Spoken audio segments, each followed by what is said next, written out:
तुमची base strong असेल ना तर तुम्ही त्याच्यात बदलू शकता, जिंकू शकता. सगळं मी रिसर्च बेस, मी स्वतः डॉक्टरेट असल्यामुळे मी सगळं सायंटिफिक आणि रिसर्च बेस मी तुम्हाला सांगणार आहे. काही करून माहिती त्याच्यानंतर तो स्पेसिफिक विशिष्ट माहिती. कडकडणाऱ्या विजेची उदबत्ती. कडकडणाऱ्या विजेची उदबत्ती आकाशात रेषांची नक्षी काढू लागली. वर्षा उत्सवाची ललकारी उमटलेली आहे. वर्षा उत्सवाची ललकारी उमटलेली आहे. मोराने सुद्धा हे सुंदर वातावरण पाहून नाचण्याची तयारी केली आहे. पाहून नाचण्याची तयारी केली आहे. अशा या आल्हाददायक वातावरणात मी सरिता जाधव सर्वांचे मनपूर्वक स्वागत करते. आजच्या आपल्या या कार्यक्रमाची सुरुवात आपण दीप प्रज्वलनाने करणार आहोत. मी आजच्या कार्यक्रमाचे वक्ते माननीय डॉक्टर सीताराम कोल्हे सर व आपल्या शाळेच्या मुख्याध्यापिका सौ अश्विनी पवार मॅडम यांना विनंती करते की त्यांनी दीप प्रज्वलन करावे.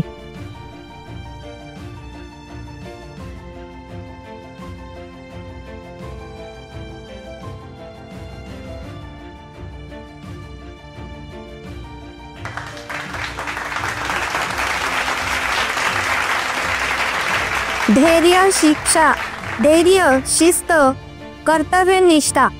धैर्य, शिस्त, कर्तव्यनिष्ठा यात सारे खऱ्या शक्तीचा ठसा. यात सारे खऱ्या शक्तीचा ठसा.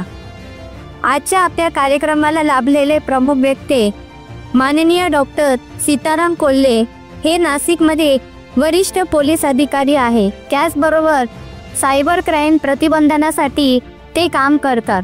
ते एक राष्ट्रपती पदक विजेते अधिकारी असून त्यांनी खडतर परिस्थितीत यश मिळवलेले आहे. विविध सामाजिक उपक्रमांमध्ये आणि मानसिक समुपदेशनामध्येही सहभागी आहे. कायद्याची पालन, शिस्तीची ओळख, सेवेसाठी तत्पर ही खरी गुणवत्ता यांची आहे. डॉक्टर सीताराम कोल्हे हे गेल्या 32 वर्षापासून पोलीस दलात कार्यरत आहे. त्यांनी विविध गुन्हे उघड केले आहे. 750 बक्षिसे तर 125 प्रशस्ती पत्रके मिळालेली असून पोलीस महासंचालकाने सन्मान चिन्ह तसेच प्रतिष्ठेचा गिरणा गौरव पुरस्कार व पंचवटी रत्न पुरस्कार त्यांना मिळालेला आहे. सर, यासाठी तुमचं खूप खूप अभिनंदन.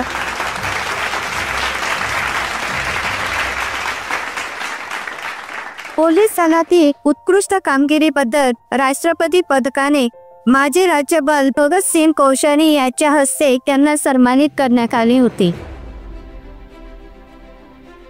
नॅशनल व इंटरनॅशनल जर्नल्समध्ये त्यांचे 14 रिसर्च पेपर प्रकाशित झालेले आहेत. पोलीस दलातील स्वच्छंदी जीवन जगत असलेला अधिकारी म्हणून त्यांची एक प्रमुख ओळख आहे. बघा, पोलीस म्हटल्यावर आपण बघतो की पोलीस हा फक्त आपला एक बघण्याचा दृष्टिकोन असा की एक कडक व्यक्ती जी फक्त दुसऱ्यांना नेहमी रागवत असते. पण तसं नाहीये. सरांना सुद्धा तबला, लेखन, गायन, वाचन, अध्यात्म, नाटक या सर्वांचा त्यांना छंद आहे. त्यामुळे या सगळ्या छंदामुळे ते नेहमी ताणतणावापासून दूर राहिले आहे. नवनवीन गोष्टी शिकण्याची आवड आजही ते जोपासत आहे. पोलीस अधिकारी म्हणून काम करत असलेल्या वेळ प्रसंगी अनेकांवर जरी ओरडले